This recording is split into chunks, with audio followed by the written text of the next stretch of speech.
Good afternoon. You're listening to the West Coast Snake program, and this is a special session. Last Wednesday, we did an interview with Guitar Mac, a San Jose-based acoustic blues artist who did this interview in live broadcast. At this point, when we had done this, he had just come back from an appearance at the Sacramento Blues Festival, and this was also the day after he had just finished a successful appearance at the Bodega as a solo artist. So this afternoon on KKUP Cupertino, you'll be listening to this fine acoustic blues artist, part of a, shall we say, vanishing breed. Not too many bother to specialize in acoustic blues anymore, and we're fortunate to have this guy come back again.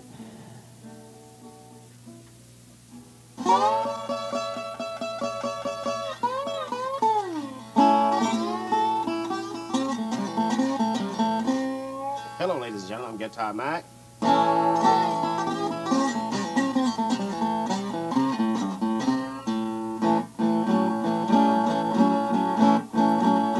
Let's talk it over, baby, before we start. Heard about the way you over, do your part. Hey, don't you lie to me. Hey, don't you lie to me.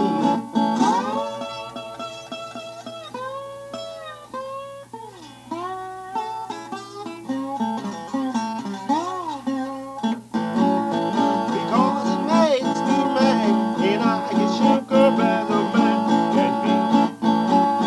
Oh, there is two kind of people that are just make mistakes. That's a lying woman and a sneaking man. Hey, don't you lie to me.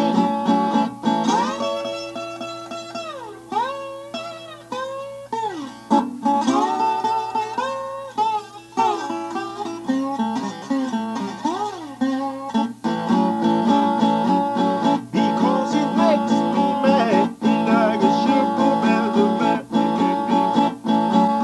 Oh, now if you love me, baby, and it ain't no lie, I'll leave if you tell the river run dry. Just don't you lie to me. Just don't you lie to me. Because it makes me mad, and I get shook up as a man can be.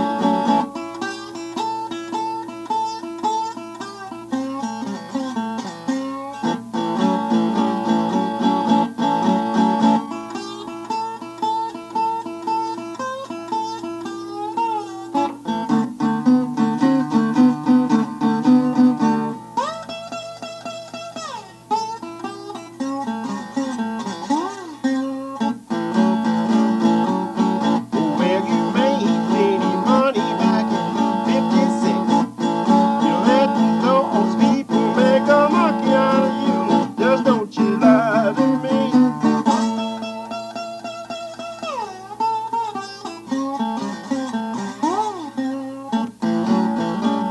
Because it makes me mad, and I get sick of as a man can be.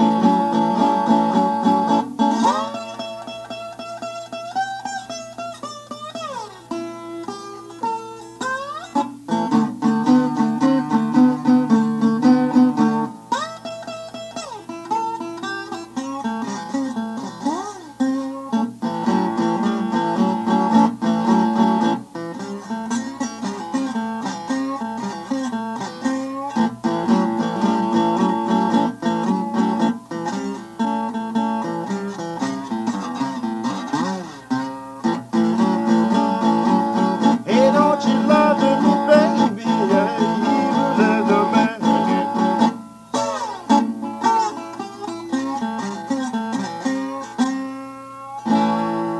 Don't you lie to me, ladies and gentlemen.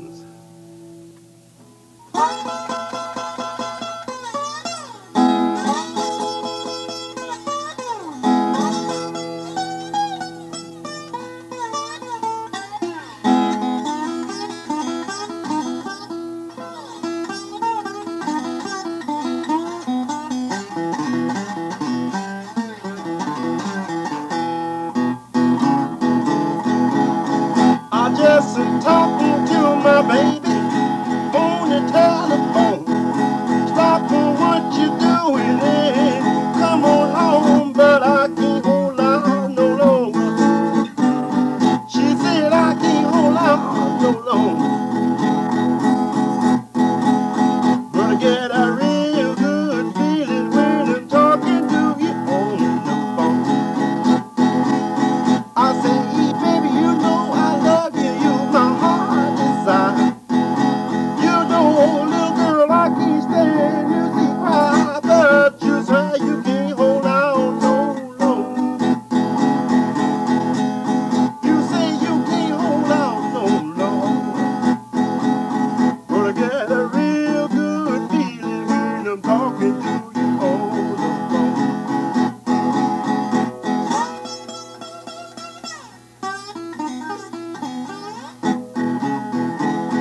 Okay, I'm gonna play an instrumental piece now. This one is called Picking the Blues.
Picking the Blues now.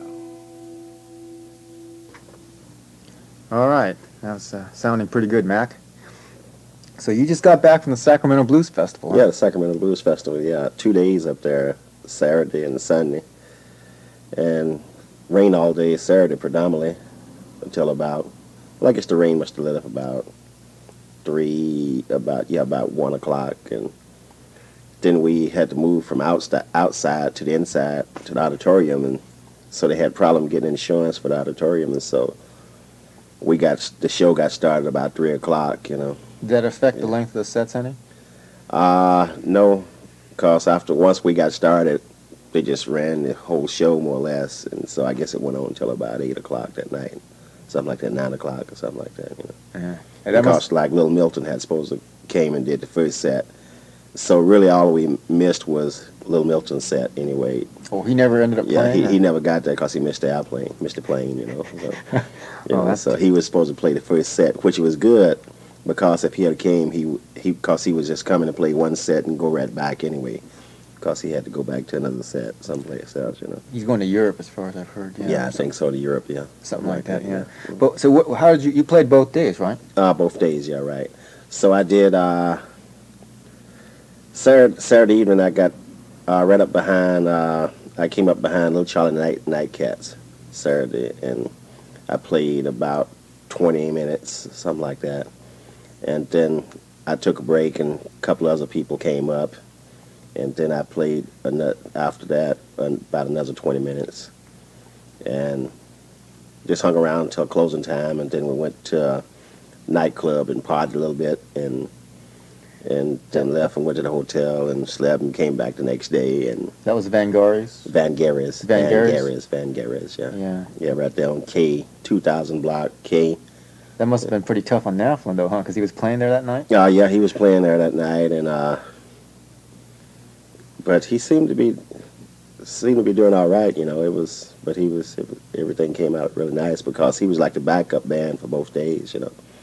And yeah. So did that sort of turn into sort of an after-hours jam or something? Yeah, well, it wasn't really an after-hours jam because, see, like, Percy Mayfield was playing at Van Gary's. And so, like, all the musicians just went over to have a little fun since we was going to be there for 2 days, you know, and party a little bit, and that was it, you know. Yeah. Yeah. So, did you have a lot of fun then, huh? Oh, yeah, a lot of fun, yeah, a lot of fun, yeah. In fact about it, I think it was about the greatest thing since I came back from Europe, you know. Really? It was, yeah, because I'm pretty sure I had just as much fun there as I had in Europe, you know. Yeah, that tour of Europe went well for you, didn't it? Very well, extremely well, yeah. You know, and the crowd just went.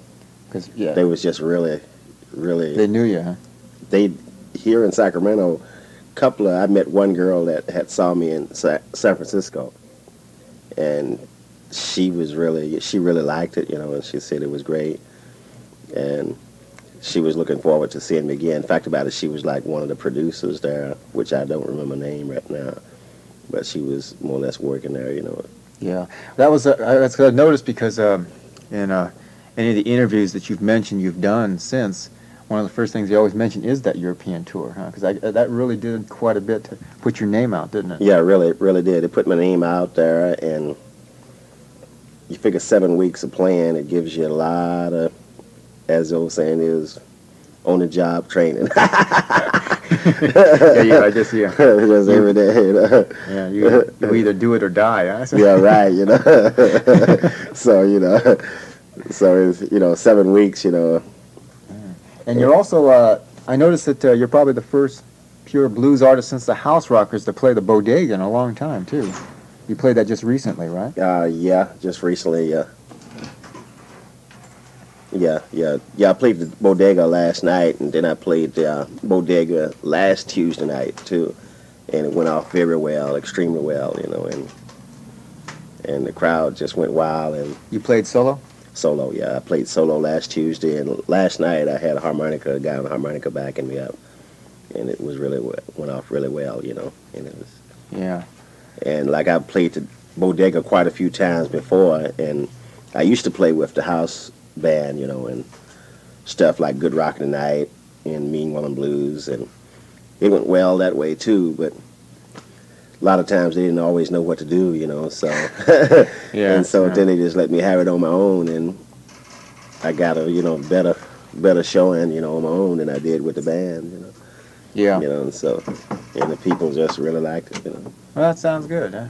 Yeah, because I know that the last blues band to really play the Bodega was the House Rockers. Yeah. And there haven't been. It's kind of good news because there's only a couple of other blues bands that have been able to penetrate. Like Neil, I guess, gets into Mountain Charlie's. Yeah, Mountain Charlie's, yeah. And quite a Joshua few, still has that jam night every so Joshua's often.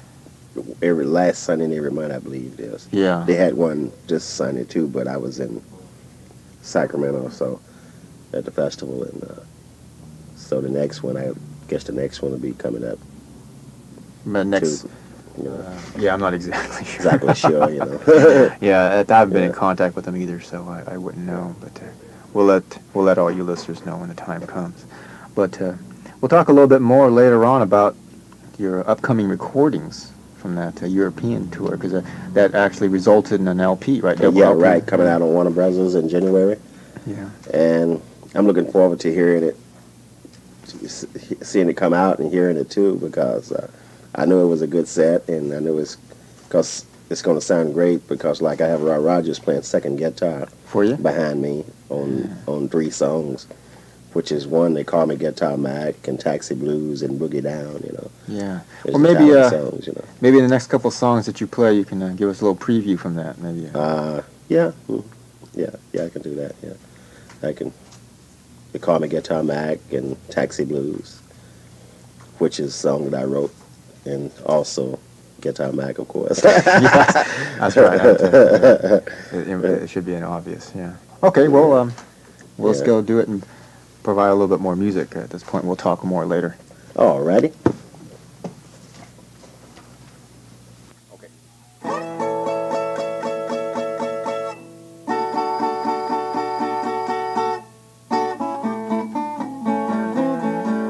Taxi Blues.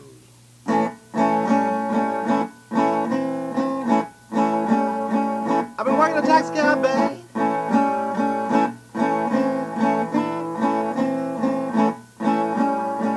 Baby, both night and day.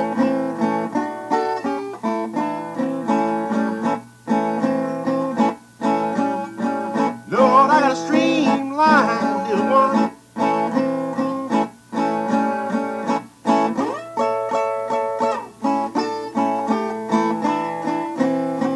She's always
Taxi Blues.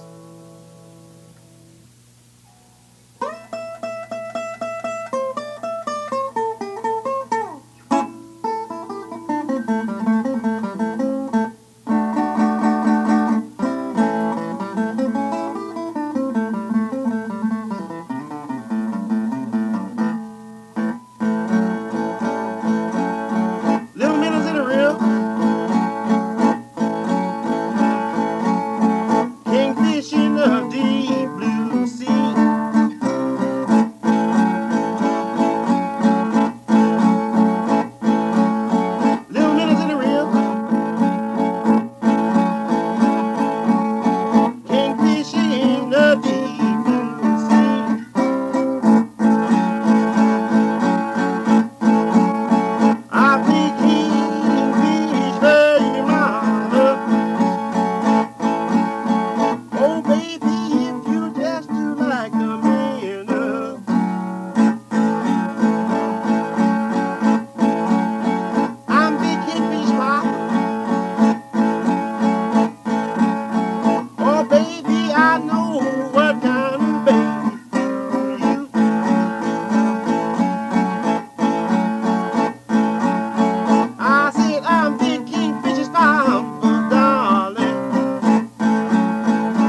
drink of wine, one drink of gin.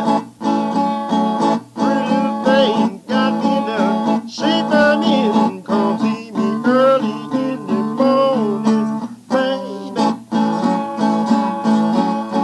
Maybe just about the break of day. Well, why you find me hugging my pillow? Hey, hey. Why my baby you slay?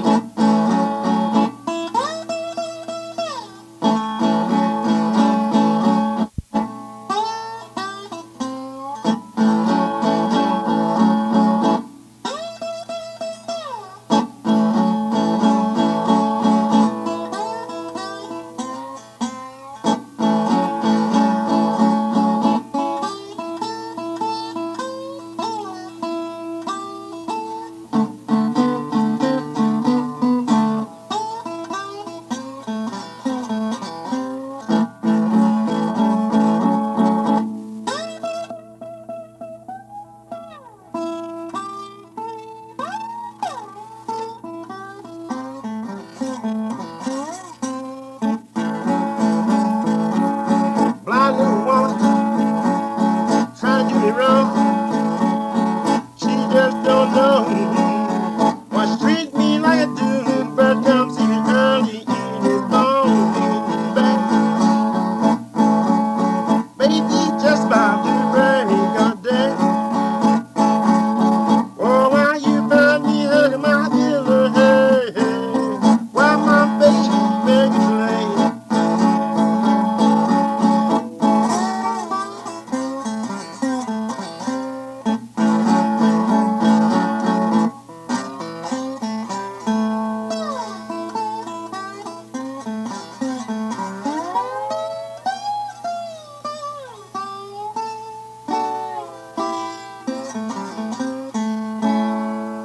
Early in the morning.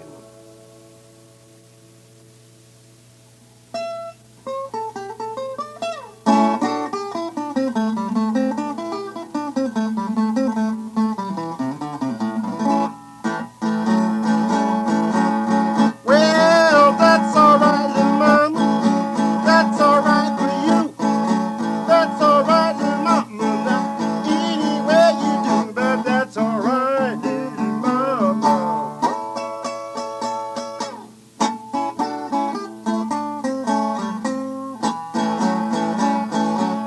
Well, my mama, she done told me, Papa done told me too. Boy, that girl you hang around with, she don't mean you no good, but I say that's alright, little.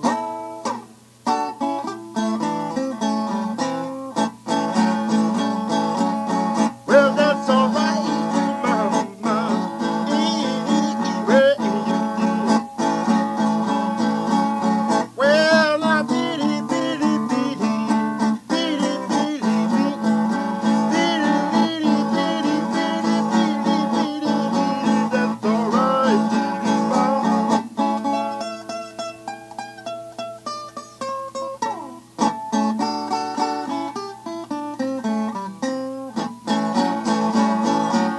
Well, you sneaked off in my kitchen, you ate up all my thread. Soon as my back was turned, you fiddling in my bed, but that's alright, little mama.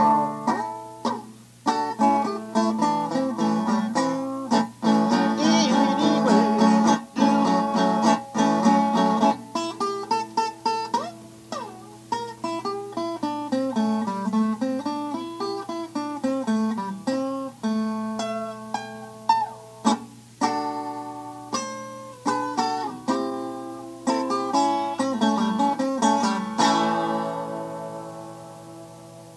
That's alright, little mama. Any way you want to do. All right, Mac, that sounds good. Let's continue on with a little bit of talking. Another gig you did recently was the welcome home party for the European tour at Eli's. Yeah, at Eli's, right. Yeah, it went off very well. And fact about it was so many people there till I could only squeeze through to get upstairs to the dressing room and squeeze out to get outside on the patio in the back, you know. And so upstairs in the dressing room and out in the back is where I spent most of my time. And it was like jam packed, you know. Really? And it was so hot in there, you know. Steam was just flowing out of the door, you know. It was so hot, but all these people in there just having a good time, you know. So then I went in and I did my set, and like I had them all down on their knees right in front of the stage and stuff like that, and, And begging for mercy. yeah, but you know, somebody kept kept kind of getting them back, kind of but it was really great, they really appreciated it. It was great. Did you play solo on that one yeah, also, solo or on that one too? Yeah, in between And sets also? In addition? No, I was featured there. I was the center featured, center. They had a big flyer made up on that, and my name was right in big in the center of the poster, and it's on the wall at Eli's now. Yeah, that was sort of like a reunion for all the people that went on the European tour. On the European tour, yeah, right, And so I had, everybody was just clapping just like they do in Europe, and everything, Yeah, because one thing about the European tour is that you were playing to much larger audiences, weren't you? Yeah, much larger audience, yeah. Like, and even at club like Eli's, how many people hold? About 100 people to the most, I would imagine. But anyway, it was tight packed, and there was people all outside in the back, like I say, in the backyard out there. And so that's mostly where I stood at, was out in the backyard, talking to different people and everything till time to go on the stage. And I went on stage and I did my set, and the crowd really went over well. And then later on when I was leaving, I was just standing by the door, and everybody came by and was like shaking my hand and saying, we really liked that. It was great, Yeah. It was great, like that. I said, thank you, was there a whole bunch of other performers? And yeah, that was Frankie Lee, Sonny Rhodes, and then they had the house band there, and Joe Blue, he wasn't there, and Henry Oden wasn't there. Let's see, Joe. Yeah, it was Sonny Rhodes, Troy Key, J.J. Malone, myself, and the house band. Yeah, it's the house, the Rhythm Rockers. Rhythm Rockers, yeah. Yeah. And I guess Mazzolini was there too? Oh, yeah, Mazzolini was there. Him and his wife, was there, He's married? Yeah. I didn't know that. So, that's an interesting yeah, they was there, and cause fact about it, Mazzolini kind of, he hosts the show, he hosts the show, and, yeah, more or less, and it really went well, went off very well. That sounds good. Are they gonna have you come back sometime to Oakland, or? I haven't heard anything, possibility, I haven't, I don't know if they have anything scheduled or what, but they haven't said anything. But I'm sure if they do, they'll give me a call, Yeah. And let me know. Because like he did, Troy's called me up and told me to come down, had me come down and play this set, and it went off very well, really nice, Yeah. And how's work coming along? I know that you have one single out already, right? Yeah, right. Built for Comfort and Jelly Roll, yeah. Yeah, and that's been featured pretty heavily on a lot of the Bay Area radio stations. And I heard that you're working on another one? Yeah, well, actually, I'm working on material for an album, and you know how it goes. I had ran into this one guy that was going to mix it up for me for the for the record, but I haven't. I talked to him one time, and that was about it. But you know how it is with money. When you money problems, you got to look for the best deal. If you got money problems like me, Yeah. so everything is ready now, but the money ain't ready. So what needs to be done now? The mixing? Yeah, just to mix studio work. And I got everything more or less set up like I wanted. So I just have to, the way I'm going to do it this time. It's going to be nice because it's going to come out great, and I don't think I'll do it like I did it before because I did it just direct, in the studio before. But this time I got this tape, you see. I want to just mix this tape. And you're going to do overdubbing and stuff too? Yeah, no overdubbing. No. No, just still doing it live, but... Yeah, no overdubbing anything, but I'm just going to mix it up to this, like Mission Records specifications, and that's it, and then have it pressed. Go for real fidelity. Yeah, right. Whole LPs worth of material? Or? Yeah. Yeah, I got that. It's all solo. Fact about it, I even have it more all solo. All solo. Yeah. And so fact about it, I have more than an album worth of material that I do. But I got the album is ready. I got stuff is ready. I got the tape ready for an album. But And how are you gonna release that by yourself, or you're gonna try to find a label? Well, I was thinking about trying to find a label, but then I was thinking too, like if I go head on and get the album and do the album on my own, and I think that's what I'm going to concentrate on, more or less now, is getting the album out. Once I get it out and go from there, you see, because once I get it out, then somebody can always pick it up, if I find a deal, Yeah. Maybe you could release it to that Neil Barnes label. Yeah.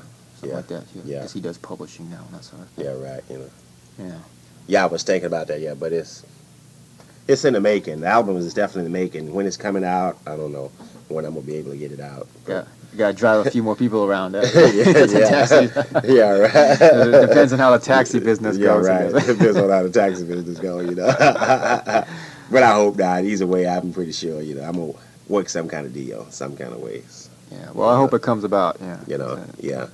And see, I'm about a year behind, 6, 7, 8, I guess I'm about 5 months behind time, because I had promised myself I was going to do the album around March, you see. Yeah. Well, maybe that Warner Brothers, your section on the Warner Brothers album will increase some interest in it, too. Yeah, right. In an actual LP of your material. Yeah, right.